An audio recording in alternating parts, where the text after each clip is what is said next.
going to learn to stay on point, I'm going to tell you right now, you're going to win every suit. And it's so easy, you're not going to believe it. This is going to be so much fun. Now, when you learn to do that, you'll learn to win all your criminal cases because you'll be able to keep the court on point. You're not going to go in with all this frivolous paperwork and waste your time and go down to 55 hearings. You're just going to send them a notice of suit or something like that and sue them. That's a lot easier. You're not going to get your issue resolved in that court.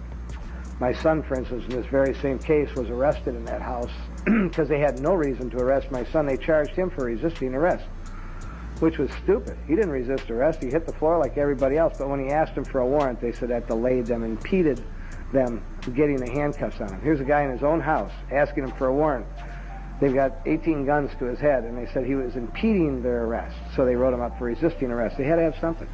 So he went through a full-blown jury trial, and he tried to get the judge and the jury to understand this. And the judge and the jury have no jurisdiction to rule on the fact that the officers weren't there illegally because he had entered my son, or the judge entered a plea of not guilty for my son.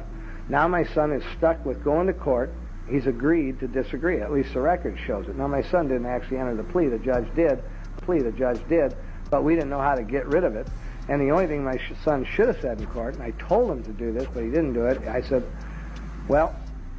you can go but not appear. Don't even identify yourself. And just ask the judge if you're free to go, because you don't see any action coming down against you here. And if he says, no, you can't go, then say, well, let the record reflect that and the judge will come in and say, no, I'm not ordering you to stay. Well, then I'm free to go, because I don't want to participate. You know, it's one or the other. Either I'm free to go or I'm not free to go. If I'm free to go, I'm gone. You guys have a nice trial. I just won't be here. And the record will reflect that real nicely. Well, no, then you got to stay. Well, I'm ordering, let the record reflect that I'm being ordered to stay and participate. Because if you're just sitting there, you're participating. But you want the record to reflect that you've been ordered to sit there, so you're not participating. Now you can get to that issue.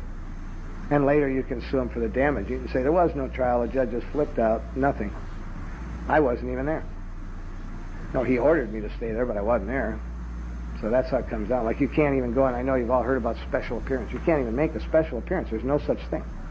When you go in and answer the first question, you're there. I mean, you can say it in your paperwork. You can say, I'm here in special appearance and challenging this court's jurisdiction and demanding all my rights at all time, waive none of my rights at any time.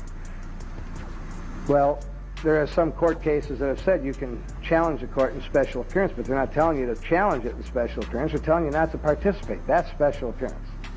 If we ever go to court, we don't really go. We're there, but we do a thing called appearance without appearance. Works like a shot, 100% of the time. And I'll show you a little bit how that works. It's staying on point. And that's